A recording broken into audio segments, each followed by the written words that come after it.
بسم الله الرحمن الرحيم.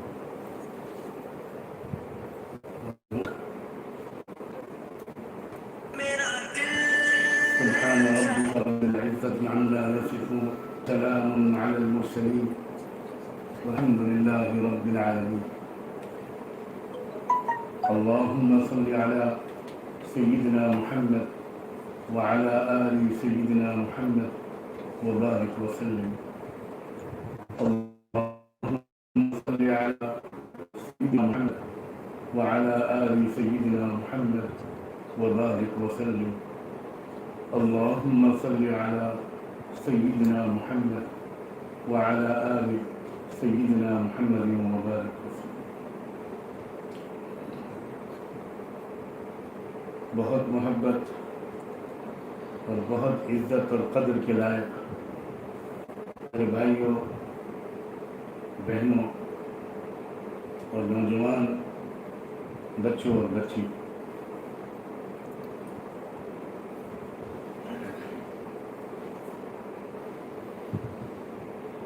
اس امید کے ساتھ کہ جو کچھ بھی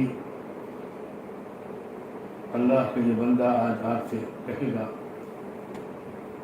اسے آپ دل کے کانوں سے سنیں گے اور سنیں گی، اور انشاءاللہ 100% اس پر عمل کریں. جو آیت میں نے پڑھی ہے یہ الفاظ کے لحاظ سے تو ایک مختصر سی آیت ہے یا آیت کا ایک حصہ ہے، لیکن اپنے اثر اور مفہوم اور پیغام کے لحاظ سے یہ بہت بات اس میں کہی گئی ہے. اور جو بات کہی گئی ہے وہ یہ ہے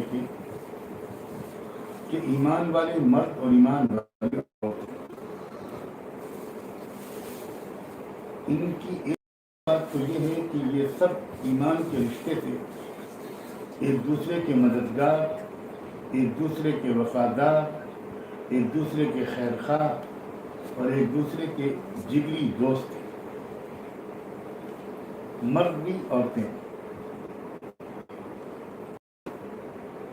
دوسری بات اس میں یہ کہی گئی ہے کہ یأمرون بالمعروف وینہون عن المنکر، کہ ایمان والے مردوں کا بھی حال یہ ہے کہ ان کی خاص پہچان اور توجہ کا مرکز یہ ہے کہ وہ اس کی بھرپور فکر اور کوشش کرتے رہتے ہیں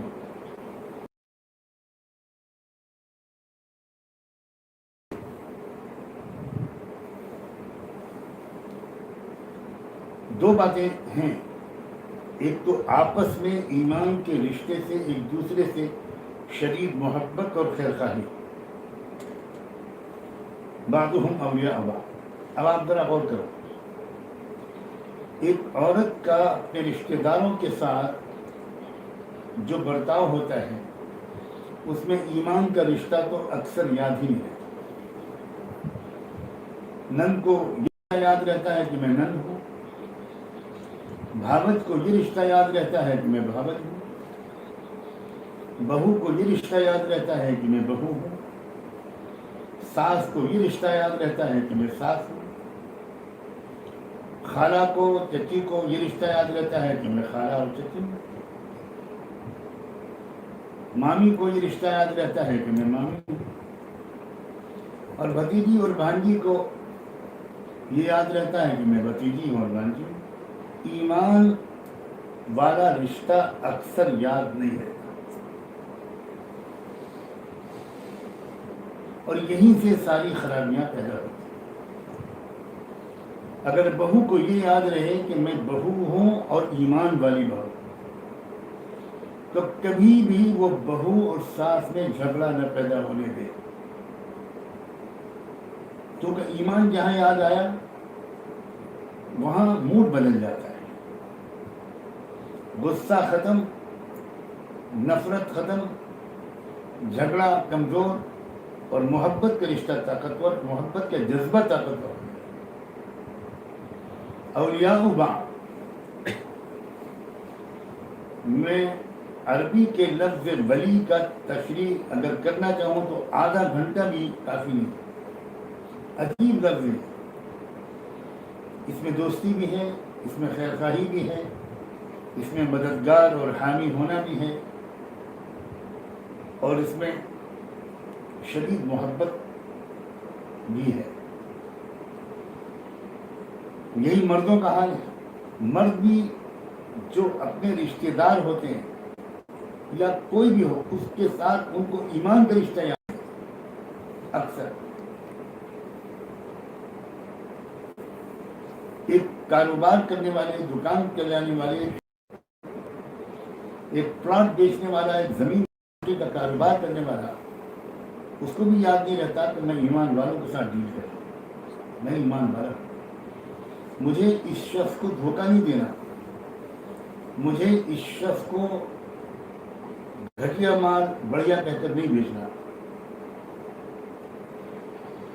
یہ تو ہوا اپنے خود عمل کی بات.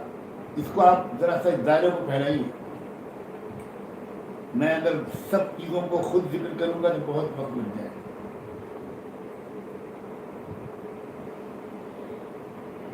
دوسری چیز، یأمرون بالمعروف وینہون عن المنکر. اپنی ذات سے اچھائی یہ بھی کافی نہیں ہے، بلکہ یہ کوشش کہ سماج بھر پورا سماج اچھا ہو جائے. اور عام طور سے بات سمجھی جاتی ہے کہ سماج میں نیکیاں پھیلانے کی محنت کرنا یہ مردوں کی ذمہ داری. اور قرآن کہہ رہا ہے کہ والمؤمنات، صاف کہہ رہا ہے کہ ایمان والی عورتوں کی بھی ذمہ داری ہے کہ وہ سماج کی اصلاح اور سماج کو بہتر بنانے کی کوشش کرے. اتنی بڑی غلط فہمی ہے یہ، اور اس کے اتنے نقصانات ہیں کہ اللہ تعالیٰ. صحیح ہے کہ مردوں کے لیے سماج کے اندر نیکیاں پھیلانے کا طریقہ یا انداز کچھ اور ہوگا، اور عورتوں کے لیے سماج کے اندر نیکیاں پھیلانے اور برائیوں سے سماج کو صاف ستھرا کر دینے اور صاف ستھرا رکھنے کی کوشش کا انداز دوسرا ہوگا. لیکن ذمہ داری دونوں کی ہے. اکیلے مرد کریں گے کبھی کامیاب نہیں ہو سکتے.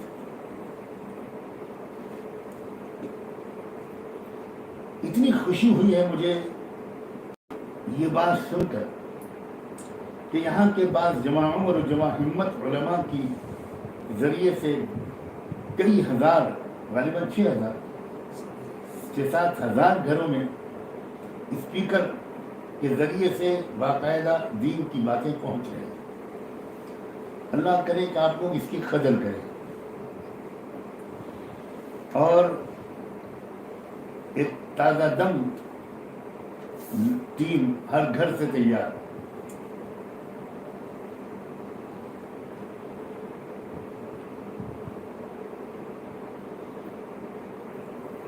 ایک بیداری پیدا ہو، جاگرکتا پھیلے، سمجھداری پھیلے، اور ذمہ داری کا احساس مردوں میں، عورتوں میں، نوجوان لڑکوں میں، لڑکیوں میں، سب میں آئے.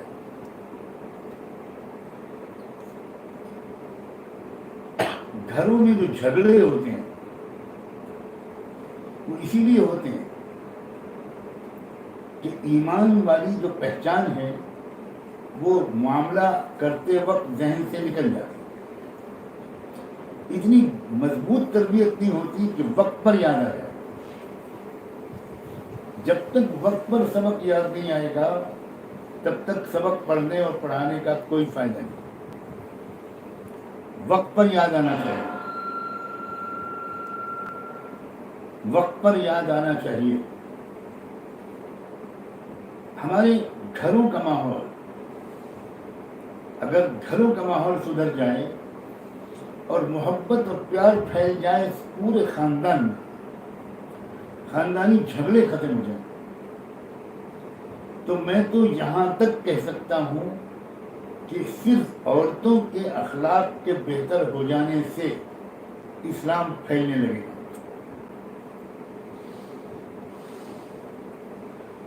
آپ کو خبر نہیں ہے شاید کہ ہمارے غیر مسلم سماج میں عورت کی کتنی بری حالت ہے،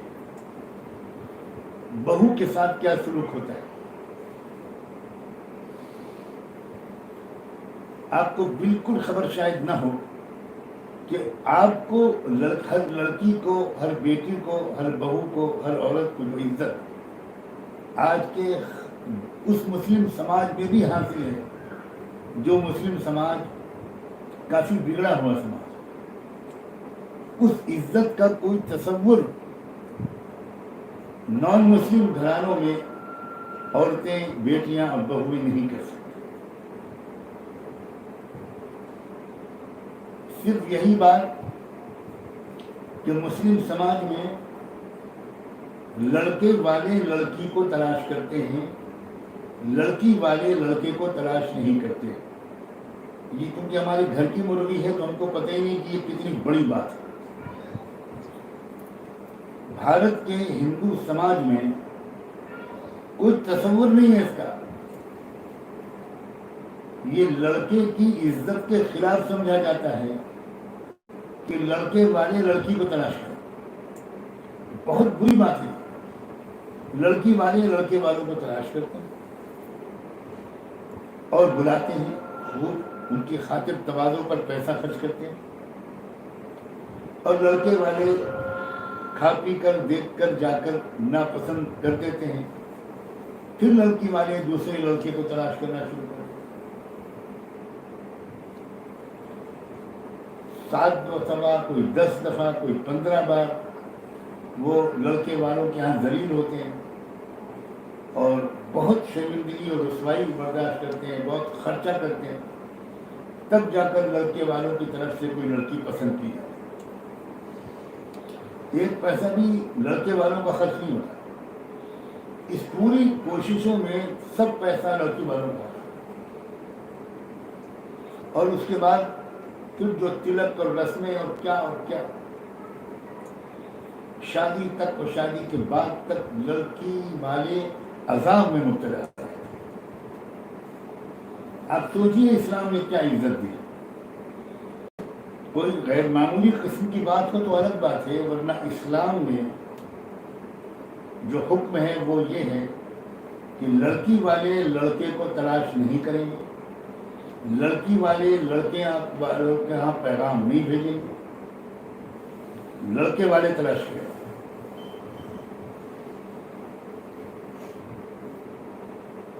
ہمارے یہاں حدیث کی کتابوں میں یہ بات تو ہے کہ باب ما جاء فی النظر الی المخطوبہ، یہ باب نہیں ہے کہ باب ما جاء فی النظر الی الخطیب. یہ کہیں نہیں کسی حدیث کی کتاب میں ہے کہ لڑکی لڑکے کو پسند کرے، دیکھے. جی نہیں، لڑکی اتنی سستی چیز نہیں ہے. لڑکی کو آپ کو تلاش کرنا ہوگا اور آپ کو شوق ہے کہ لڑکی کو دیکھنا ہوگا شرافت کے ساتھ. آپ کو ڈھونڈنا ہوگا، سائل اور مانگنے والا اور طالب آپ کو بننا پڑے گا. سب ذمہ داری آپ کی ہے. لڑکی والے لڑکے والوں کو کچھ نہیں کھلائیں گے اور لڑکے والے ضرور ولیمہ کریں گے. اور ولیمہ کا مطالبہ خود اللہ کے رسول نے کیا. اللہ اکبر. اسٹیٹس دیکھو لڑکے کا، لڑکی کا. واہ میاں واہ، آپ دوسرے کی لڑکی گھر میں لے آئے اور چپ چاپ لے کے بیٹھ کے دعوت بھی نہیں کیا. لڑکی کی عزت کے خلاف بات ہے. کیا ہے اسلام؟ افسوس یہ ہے کہ ہم غیر مسلموں کو اسلام دکھائی نہیں رہے. ایک تو اس لیے نہیں دکھا رہے ہیں کہ زیادہ تر تو ہم نے خود ان کی رسمیں قبول کر، وہی جہیز، وہی مطالبے، وہی لین دین، وہی ساس اور بہو کے جھگڑے، وہی نند اور بھاوت کے جھگڑے. جب تک شادی نہیں ہوتی تب تک ساس ایسا لگتا ہے کہ بہو پر اپنی ساری محبتیں نشاور کر دیں. میں کافی مردوں کی حفاظت میں یہاں بیٹھا ہوں.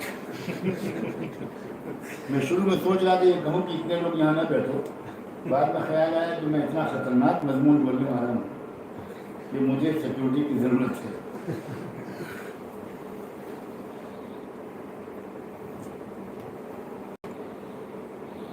اللہ اکبر.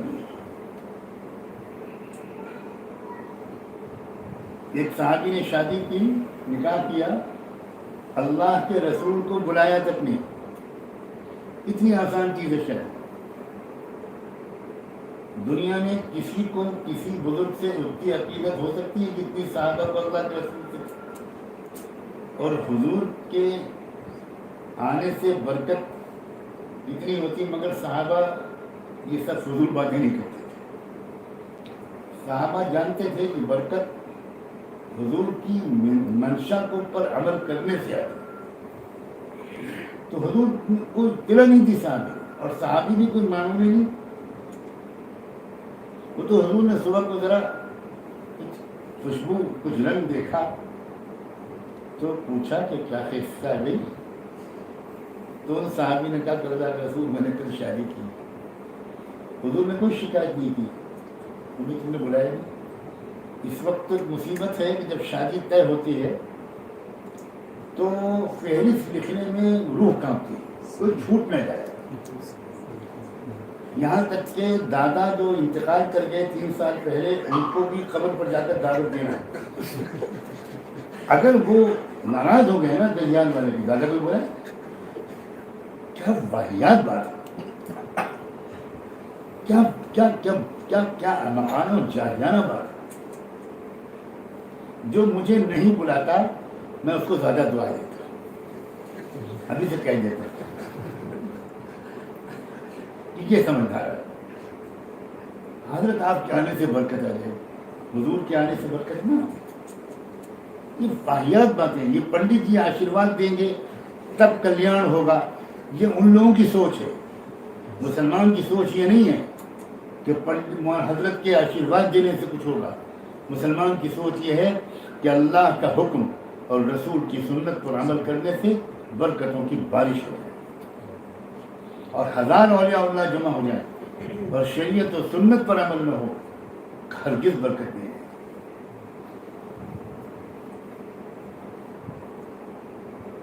تو شادی سے پہلے تک تو ساس بہو کے لیے، ہونے والی بہو کے لیے ایسی محبتوں کا اظہار کرتی ہے کہ بیٹیوں کو بھی حسد ہونے لگتا کہ شادی سے پہلے بھابھی سے اتنا پیار کر رہی ہیں تو ہمارا تو پتہ ہی کٹ جائے گا.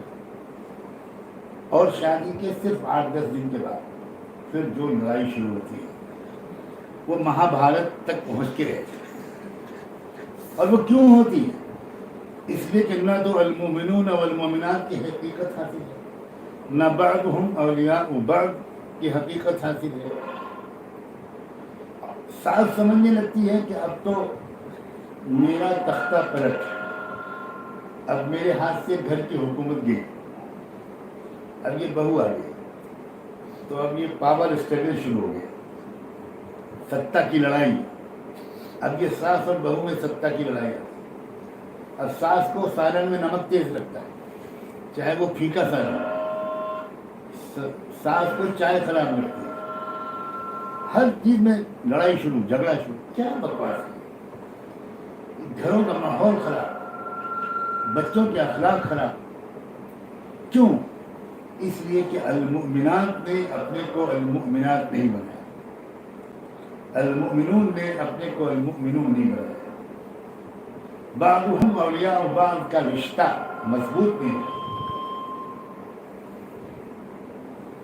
تو ایک بات تو مجھے مختصراً یہ کہنی ہے کہ خدا کے لیے ایمان کی کیفیت کو اپنے اوپر طاری کر لیجیے. جب ایمانی کیفیت اپنے اوپر غالب آ جاتی ہے تو پھر سب کچھ ٹھیک ہوتا ہے، سب ٹھیک ہوتا ہے.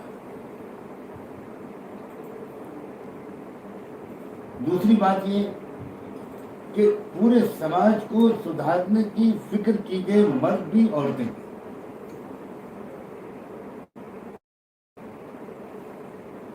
سب سے پہلے اپنے بچوں کی تربیت، اپنے بچوں کی تربیت کے بارے میں سب سے پہلے میں آپ کو توجہ دلانا چاہتا ہوں.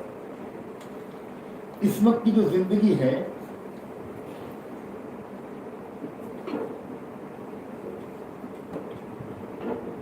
اس وقت کی جو زندگی ہے، اس زندگی میں اولاد کی تربیت کرنے میں بڑی کوتاہی باپ سے بھی ہو رہی ہے، ماں سے بھی۔ تربیت کسے کہتے ہیں؟ یہ سمجھیے کہ آپ نے صرف ڈانٹ ڈپٹ کر کے نماز پڑھوا لی تو آپ نے تربیت کر دی، یہ بالکل غلط۔ زندگی کی حقیقت کو سکھائیے۔ آپ باپ ہیں، آپ بہت سے تجربوں سے گزرے ہیں، آپ نے گرم اور سب سہا ہے، بڑی تکلیفوں سے آپ نے اپنی اولادوں کو پالا ہے۔ تھوڑا وقت نکالیے، ہفتے میں چاہے ایک بار اپنے بچوں سے اپنی زندگی کے تجربے شیئر کیجیے۔ میں یقین سے کہتا ہوں آپ کے بیٹوں کو نہیں معلوم کہ آپ نے کتنی مشکلات والی زندگی گزاری۔ آپ کی اولاد کو نہیں معلوم کہ آج آپ کے پاس کار ہے، لیکن آپ نے 15 سال 20 سال پہلے کتنی تکلیفیں اٹھا کر آپ نے روزی کمائی ہے۔ بچوں کو بتائیے، بچوں کے ساتھ بیٹھیے۔ آج کے زمانے میں باپ بچوں کے پاس بیٹھنے کا وقت نہیں نکالتا، اور سلیقے کی کمی بھی ہے، اس لیے بچے عام طور پر باپ سے بھاگتے ہیں۔ دوست بن کر ان کو ہفتے میں ایک بار کوئی اپنا قصہ سنائیے، بچوں کو اپنے سے قریب رکھیے۔ ایسا نہ ہو کہ بچے گھبرانے اور وحشت کھانے لگیں۔ خدا کرے میری یہ بات غلط ہو، اکثر دیندار باپ اپنے بچوں کو قریب کرنے میں کامیاب نہیں ہوتے۔ دینداروں سے ان کے بچے زیادہ ڈرتے ہیں، اور یہ دینداری صحیح دینداری نہیں ہے۔ جو دیندار ہے مگر سمجھدار نہیں ہے، وہ دیندار بھی نہیں ہے۔ بچوں کے ساتھ بیٹھیے، لطیفے شیئر کیجیے، بہانے سے بچوں کے ساتھ بیٹھیے۔ چلو آج ممی تمہاری آرام کریں گی، آج ہم اور تم کھانا پکائیں گے۔ یہ ایک طریقہ ہے۔ علماء کے گھر میں یہ شروع ہو جائے تو خلافت راشدہ قائم۔ دیکھو صحیح کہہ رہے ہیں، فوراً تعین کیجیے۔ اللہ کے شکر ہے میں سچ بولنے والوں کے بیچ میں بیٹھا، کیونکہ علماء بتاؤں آگے افسوس یہ کہ یہاں زیادہ علماء ہیں اور مجھے صحیح سالم واپس جانا ہے۔ کہاں علماء یہ کام کرتے ہیں؟ آپ لوگ حیرت ہوگی، میرے والد ماجد 100 کتابوں کے مصنف، اس دور کے سب سے بڑے محدث، میں نے کئی سال اپنے بچپن میں ان کو اس حالت میں دیکھا ہے کہ وہ کہہ دیتے تھے کہ آج میں کھانا پکاؤں۔ حضرت مولانا محمد منصور نعمانی، تم آرام کرو، بہت طبیعت ٹھیک نہیں تھا، کہ آج مجھے فارغ ہونا ہے، آج مجھے کچھ لکھنا نہیں ہے، 2-2.5 گھنٹے میرے پاس ہیں، آج میں کھانا۔ اکثر بیشتر اور رمضان کی راتوں میں اور عید میں جب کام بہت زیادہ ہوتا ہے، میں قسم کھاتا ہوں 30-40 سال لگاتار جب تک وہ صحت مند رہے، عید کی رات کے تیاری میں، عید کی تیاری میں پوری رات والدہ کے ساتھ کھڑے ہوتے۔ یہ ہے اسلام۔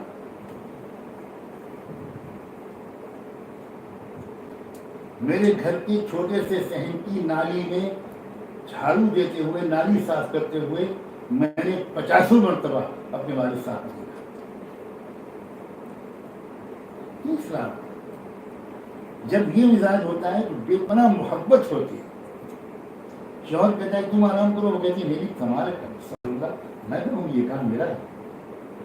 ایسی محبت، اور اس محبت کو دیکھ کر بچوں کے اندر محبت آتی ہے، بچوں میں ماں باپ کی محبت بھی آتی ہے۔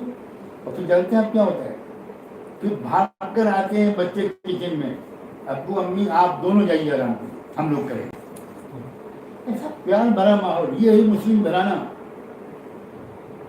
مسلم گھرانہ صرف نماز والا نہیں ہوتا، اخلاق والا ہوتا ہے، خوشیوں والا ہوتا ہے، اور اس میں مردوں اور عورتوں دونوں کا کردار ہے. اس خوشی کو دیکھ کر اسلام پھیلتا ہے.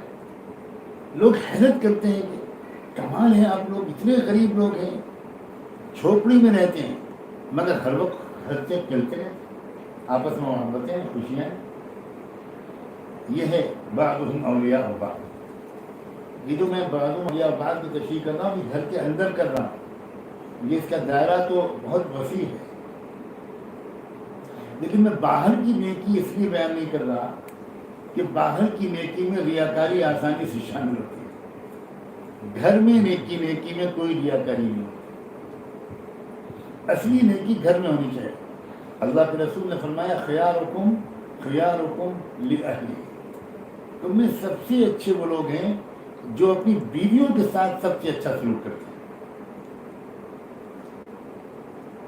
کبھی کبھی میرا دل چاہتا ہے کہ میں خفیہ سروے کروں اور تمام عورتوں سے پوچھوں کہ چپکے سے اپنے شوہر کے بارے میں اپنی اصلی رائے لے کے بھیجیں.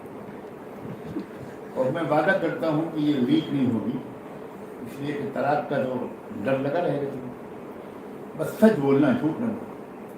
میرے استاد بھی مجھ سے کہا کرتے تھے کہ میں تمہارے بیانوں اور تقریروں سے بالکل متاثر ہوں، تمہارے درس قرآن سے بھی متاثر ہوں، میں تمہاری نمازوں اور نفلوں سے بھی متاثر ہوں. میں تمہاری بیویوں سے اور تمہاری گھر کے نوکروں سے پوچھوں گا کہ ان کی تمہارے بارے میں کیا رائے ہے. اصلی دینداری یہ ہے. ایک عورت جو بہت نفلیں پڑھتی تھی، نفلی روزے رکھتی تھی، ذکر تسبیح سب کرتی تھی، مگر زبان کی کڑوی تھی، اخلاق خراب تھے. اس کا تذکرہ اللہ کے رسول کے ساتھ کیا گیا تو حضور نے ایک لمحہ رکے اور ہچکچائے بغیر کہا یہ عورت جہنمی. کہاں گئی تہجد، کہاں گئی نفلیں، کہاں گئی تلاوت، کہاں گئی تسبیحات. فرمایا اگر اس کی زبان کڑوی ہے اور سب لوگ اس کی بد اخلاقی سے پریشان ہیں تو وہ جہنمی. ایک اور عورت کا تذکرہ سامنے آیا اور یہ کہا گیا کہ صرف فرض نمازیں پڑھتی ہے، فرض روزے رکھتی ہے، کوئی نفلیں زیادہ نہیں، مگر کیا اخلاق ہے، دل موہ لیتی ہے، ہر ایک اس کو پسند کرتا ہے، سب کی پسندیدہ محبوب ہے، پورے خاندان والے اس سے محبت کرتے ہیں. سنتے ہی اللہ کے رسول نے فرمایا یہ عورت جنتی ہے. اسلام کو سمجھیں ہم لوگ، اسلام کو سمجھیں. اسلام بہت حسین ہے، بہت خوبصورت ہے، بہت آسان ہے اور بہت میٹھا اور سویٹ ہے. اسلام ڈراؤنا نہیں ہے، اسلام مشکل اور بھاری بھی نہیں ہے، اسلام کڑوا بھی نہیں ہے. اسلام انتہائی لذیذ، بہت ٹیسٹی، بہت خوبصورت، بہت پرکشش. اپنے بچوں کی تربیت پر دھیان دیجیے. میں بہت زور دے کر یہ کہنا چاہتا ہوں،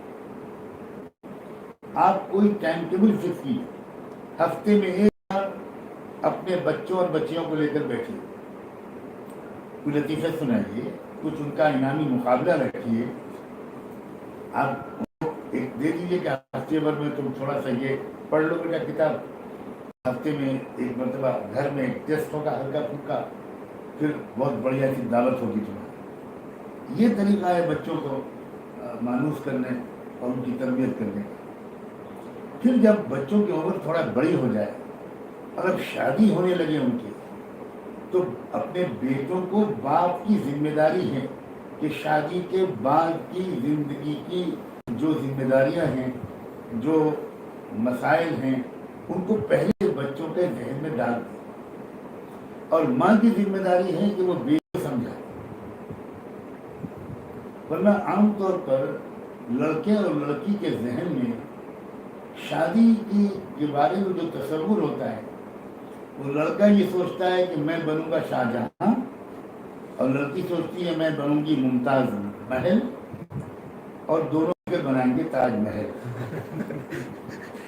اور 8-10 دن کے بعد جب لہسن پیاز کے چھلکے اترتے ہیں، اور جب کچن کی گرمی اور آٹے دال کا بھاؤ معلوم ہوتا ہے تب لڑکا بھی سوچتا ہے میں کہاں پھنس گیا، اور لڑکی بھی سوچتی ہے کہ میں تو حسن اور عشق کی داستان سوچ رہی تھی، فلموں میں جو دیکھتی تھی، ناول جو پڑھتی تھی، وہ تو کچھ اور تھا۔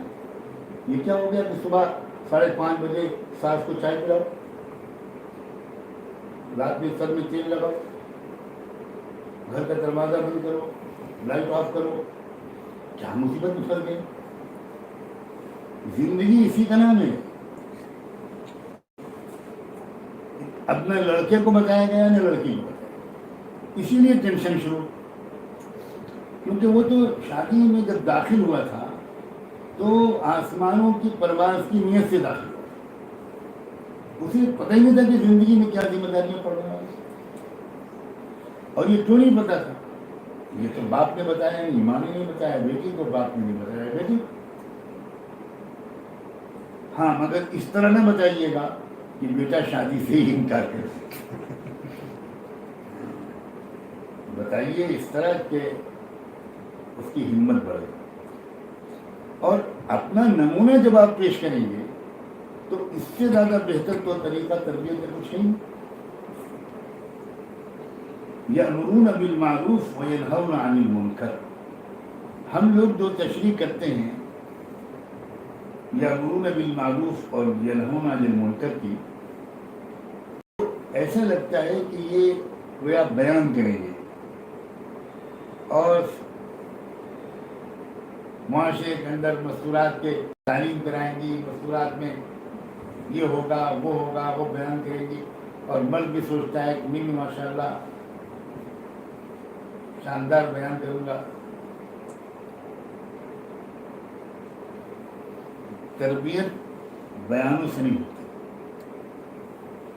کبھی آپ نے دیکھا ہے کہ کوئی تربیت کر رہا ہو ڈاکٹری کی بیان کے ذریعے، اور شاندار بیان ہو کہ بھئی بخار ہو تو اس کا علامتیں یہ ہیں، اس میں جانچیں یہ ہونی چاہیے، اس میں یہ دوائیں استعمال ہونی چاہیے، اور آپ نے 1 گھنٹے کا بیان سنا، اس کے بعد تشکیل ہوئی کون تیار ہے علاج کرنے کے لیے، اب کھڑے ہو کر نام لکھائیں کہ بھئی ہم ہیں تیار، اللہ نے چاہا تو آپ کے علاج سے گودرے کے قبرستان کی جگہ بہت جلدی پڑ۔ یہ طریقہ تربیت کا نہیں ہوتا۔ تربیت کسے کہتے ہیں؟ بے شک یہ بیان کرنا تربیت کا حصہ ہے، بے شک یہ اس کا حصہ ہے، لیکن گھریلو معاملات کی تربیت بیانوں سے نہیں ہوتی، وہ تو گھر کے اندر کے پریکٹیکل نمونے سے ہوتی ہے اور دوستانہ بات چیت سے ہوتی ہے۔ اور یہ تو میں نے گھر کی مثال شروعات کے طور پر دی، آگے پورے سماج کے اندر مرد اپنے دائرے میں، عورتیں اپنے دائرے میں، وہ کوشش کریں، نظر رکھیں کہ ہمارے شہر کی نئی نسل کی بچیوں کے اندر کچھ بے پردگی تو نہیں آ رہی، کچھ فیشن تو نہیں آ رہا ہے۔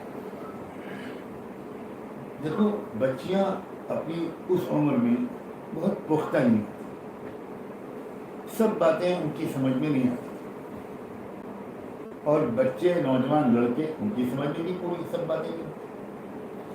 اگر کوئی لڑکا 10-12 سال کی عمر میں 60 سال کے بوڑھے والی باتیں کرنے لگے تو آپ ڈاکٹر کے پاس لے کے بھاگیں گے، خوش نہیں ہوں گے کہ ہمارا بیٹا حضرت جی بن گیا، آپ کہیں گے کہ بھائی گڑبڑ ہے۔ بچہ ہی اچھا لگتا ہے، اور اس سے یہ غلطیاں ہو سکتی ہیں کہ سماج میں وہ دیکھ رہا ہے کہ بے پردہ ہیں لڑکیاں، برقع اتار دیا، اور اسکولوں میں کالجوں میں آزادانہ جا رہی ہیں، تو وہ بچی نہیں سمجھ سکتی کہ اس میں کتنی خرابی ہے۔ یہ تو امتحان ہے ماں باپ کی سمجھداری کہ وہ کاؤنسلنگ کریں کی زبان میں، سمجھائیں اپنی بیٹیوں کو کہ بیٹی ایک راستہ یہ ہے، اس کا یہ انجام، ایک راستہ یہ ہے، اس کا یہ انجام۔ الحمدللہ اس طرح آپ سمجھائیں گی تو اکثر و بیشتر بچیوں کی سمجھ آ جائے۔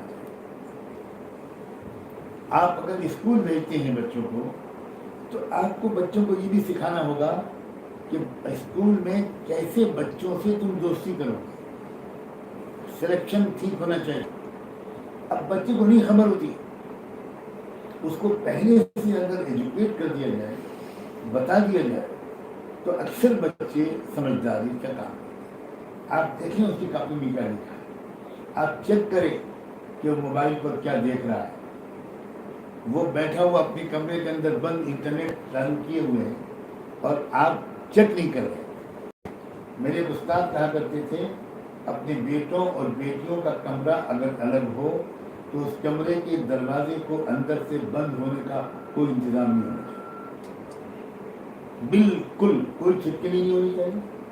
اور اچانک باپ کو بیٹے کے کمرے میں اور ماں کو بیٹی کے کمرے میں داخل ہونا چاہیے، جانا چاہیے اور دیکھنا چاہیے کہ انٹرنیٹ پہ کیا دیکھ رہے ہیں، براؤزر ہسٹری چیک کرنی چاہیے، موبائل دیکھنا چاہیے، کس سے بات ہو رہی ہے، کس کو دیکھا جا رہا ہے. اور اپنے بچوں اور بچیوں کو اسمارٹ فون دینا ہی غلط ہے، بہت بڑی غلطی ہے اگر ہم نے اپنے بچوں اور بچیوں کو اسمارٹ فون دیے.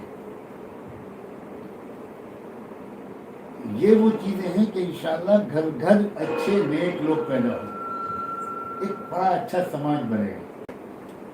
اپنے وقت کا بھی صحیح استعمال خود بھی کیجیے، بچوں کو بھی سکھائیں. اپنے پیسوں کا صحیح استعمال خود بھی کیجیے، بچوں کو بھی سکھائیں. مسلمانوں کو اللہ کا عجیب نظام ہے، کہنے کو مسلمان بہت پچھڑی قوم ہے، لیکن اگر زندگی کا معیار کوئی دیکھے اور اس کو بینک بیلنس کا پتہ نہ تو وہ دیکھ کر یہ کہے گا کہ یار مسلمانوں کی زندگی کا اسٹینڈرڈ تو دوسروں سے بہتر ہے. مسلمان پہنتا بھی اچھا ہے اور ماشاءاللہ کھاتا تو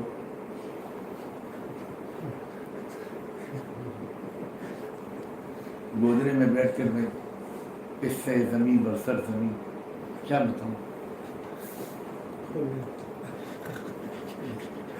اور عورتوں کا کام دن بھر پکانا ہے.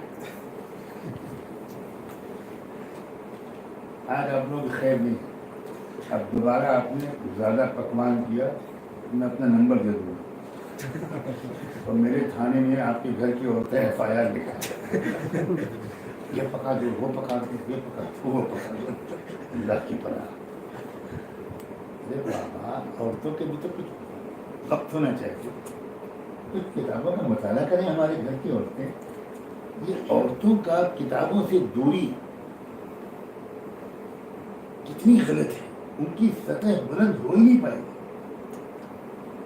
یہ غلط طریقہ ہے. ضرور ہماری عورتوں کو بہت شاندار اسلامی آسان کتابوں کا مطالعہ کرنا چاہیے. تھوڑا تھوڑا 2-3 صفحے روز پڑھنے چاہیے، اس سے آپ کی سطح بہت بلند ہوگی. اپنے وقت کا بھی صحیح استعمال کریں، مرد بھی اور عورتیں. اپنے اللہ کے دیے ہوئے پیسوں کا بھی صحیح استعمال. اب وقت آ گیا ہے کہ اللہ کے دیے ہوئے پیسوں کو ہم صرف ذائقے دار کھانوں میں استعمال کرنے کے بجائے قوم کی مضبوطی کے لیے استعمال. اللہ کے رسول صلی اللہ علیہ وسلم کی جس دن وفات ہوئی، آپ کے گھر میں جو چراغ جل رہا تھا اس چراغ میں جلنے والا تیل ایک یہودی سے ادھار لیا گیا تھا، کوئی چیز گروی رکھوا کر. مگر اس دن بھی حضور کے سرہانے 9 تلواریں لٹکی ہوئی تھی اور وہ بہت مہنگی تلوار جو دوسرے ملکوں سے آپ نے امپورٹ کر لی. اس کا مطلب کیا ہوا کہ ایمان والوں کے مال کا زیادہ حصہ قومی مضبوطی کی چیزوں پر خرچ ہونا چاہیے.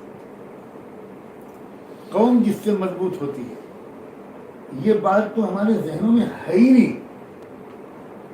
اچھے سے اچھے نیک آدمی کے ذہن میں نہیں. بہت زیادہ پیسے خرچ ہوئے تو چلو عمرے پہ چلو. اب عمرے پہ جانا بھی اس دور میں پکنک بن گیا. ہمیں جائزہ لینا چاہیے کن چیزوں سے ہماری قوم مضبوط ہوگی.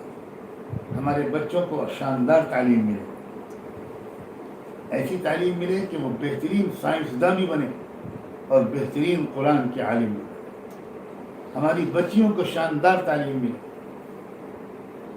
اچھے اچھے ادارے قائم ہوں, غریب لوگوں کا علاج ہو, غریب بچوں اور بچیوں کی تعلیم پر ہمارا پیسہ لگے. جن کے پاس مکان نہیں ہے ان کے سر پر ایک چھت کا انتظام ہو. وہ پیسے ان چیزوں میں خرچ ہونے چاہیے. اور کبھی کبھی آپ گھر کی خوشیوں پر بھی خرچ کریں, لیکن ایک صحیح تناسب ہونا چاہیے. اگر یہ بات میری مرد اور عورتیں سب سن رہے ہیں تو میں تو یہ اپیل کروں گا کہ آپ اپنے گھر کے منتھلی بجٹ کو نئے سرے سے بیٹھ کر بنائیے اور دیکھیے آپ کہاں کہاں سے کچھ کمی کر سکتے ہیں. ہر مہینے کے خرچ میں تھوڑی سی کمی کر کے اس پیسے کو قومی مضبوطی پہ لگائیں. مسجد پر, مدرسے پر, مکتب پر, اسکول پر, غریب بچیوں کی شادی پر, کسی مریض کے علاج پر, کسی بیچارے جیل میں پڑے ہوئے غریب ایسے قیدی کی رہائی پر جو بیچارہ اپنا کیس نہیں لڑ پا رہا اور 10 سال سے جیل میں بند ہے. اس کی بیوی اور بچے بوڑھے ہو گئے, بچے جوان اور عورتیں بوڑھی ہو گئی اور شوہر جیل کے اندر بند ہے. اگر اس کی مضبوط پیروی ہو جائے تو وہ باہر نکل آئے گا. کتنی بڑی نیکی ہے. اور الحمدللہ آپ کے یہاں اس طرح کی فکریں ہو رہی ہیں. اللہ کرے وہ فکریں اور آگے بڑھیں اور مضبوط ہوں. عبادات کے لحاظ سے بھی آپ میں بہتری آئے, نماز کے لحاظ سے, ذکر و تلاوت کے لحاظ سے, تقوی کے لحاظ سے, پاک دامنی کے لحاظ سے, حیا اور حجاب اور پردے اور شرم کے لحاظ سے, ہر لحاظ سے آپ سب ترقی کریں. آسان ہے, بالکل مشکل نہیں ہے. ہر گھر کو ایک فیصلہ آج کر کے اٹھنا ہے کہ انشاءاللہ ہم اپنے گھر کے اندر کے ماحول کو آج ہی سے اور بہتر بنانا شروع کریں. ہر اعتبار سے ہم گھر کے ماحول کو بہتر بنائیں گے. دعا ہے کہ اللہ تعالیٰ اس کی ہمت دے اور سلیقہ بھی دے. اور بھی بہت کچھ میری بات کرنے کا دل چاہ رہا ہے, لیکن میں اس وقت کافی دیر بھی ہو گئی ہے اور بہت تھکا ہوا ہوں. آج مسلسل نشست ہو گئی اور صحت میری بہت کمزور ہو گئی ہے. اللہ کرے کہ آپ سب کی دعائیں بھی مجھے ملیں, آپ سب دونوں جہان کی خوشیاں اللہ آپ سب کے نصیب میں لکھ دے. اور پریشانیاں جو جس گھر میں جس لائن سے پریشان ہو, اللہ تعالیٰ سب کی پریشانیوں کو عافیت سے بدل دے. وآخر دعوانا ان الحمدللہ رب العالمین.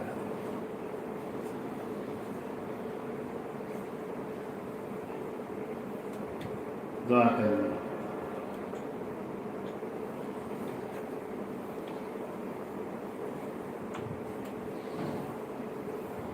سبحان اللہ والحمد للہ سبحانک اللہم نشہد ان لا الہ الا انت نستغفرک ونتوب الیک نستغفرک ونتوب الیک نستغفرک ونتوب الیک. اللهم صل على سيدنا محمد وعلى آل سيدنا محمد وبارك وسلم. اللهم اغفر للمسلمين والمسلمات والمؤمنين والمؤمنات الأحياء منهم والأموات. اللہ ہم آپ کے بندے اور آپ کی بندیاں آپ کے حضور میں حاضر ہیں. بار الہ ہم بہت شرمندہ ہیں. آپ نے ہم کو بہت موقع دیے. ہم نے ان موقعوں سے اگر فائدہ اٹھایا ہوتا تو ہم آج بہت بہتر ہو چکے ہوتے. اللہ ہم اقرار کرتے ہیں ہم نے ان موقعوں سے فائدہ نہیں اٹھایا. ہم آپ سے معافی مانگنے کے لیے آئے. ہم سب کو معاف فرما. اللہ معاف فرما. اللہ معاف فرما. اللہ آج معاف کر. اللہ آج معاف کر. اللہ معاف کر. اللہ ہم نے دنیا میں دیکھا ہے کہ چند عورتیں بھی اگر کسی کی سفارش کر دیتی ہیں تو عورتوں کے احترام میں لوگ اللہ قتل کا مقدمہ بھی معاف کر دیتے ہیں۔ اللہ آج تو آپ کی بہت سی بندیاں بھی ان دعاؤں پر آمین کہہ رہی ہوں گی، اللہ ان کی ہی آمین کے طفیل ہم سب کی مغفرت کا فیصلہ کرے۔ اللہ ہمیں اپنے عذاب سے بچا لیجیے، اپنے غصے سے بچا لیجیے، سمجھداری عطا فرما، اصلی دینداری عطا فرما۔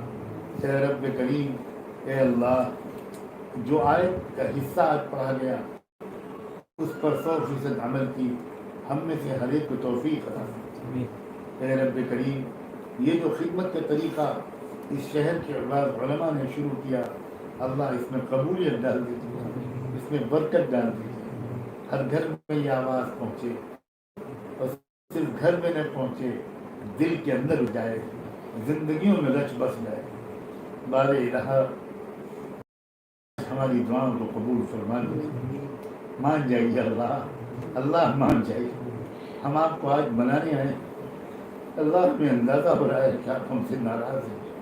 اے رب کریم، اور کب تک ناراض نہ ہوتے، ہم نے کوئی کسر تو چھوڑی نہیں ہے۔ رب کریم معاف فرما دیجیے، مرنے سے پہلے اللہ ہم سے راضی ہو جائیے گا، موت ہم کو بعد میں دیجیے گا، پہلے ہم سے راضی ہو جائے گا، پہلے ہم سے راضی ہو جائے گا۔ اللہ ہمیں اپنے بچوں اور بچیوں کی اچھی سے اچھی تربیت کرنے کی توفیق عطا فرما۔ ربنا آتنا فی الدنیا حسنہ وفی الآخرۃ حسنہ وقنا عذاب النار، وصلی اللہ تعالی علی خیر خلقہ سیدنا محمد وعلی آلہ وصحبہ اجمعین برحمتک یا ارحم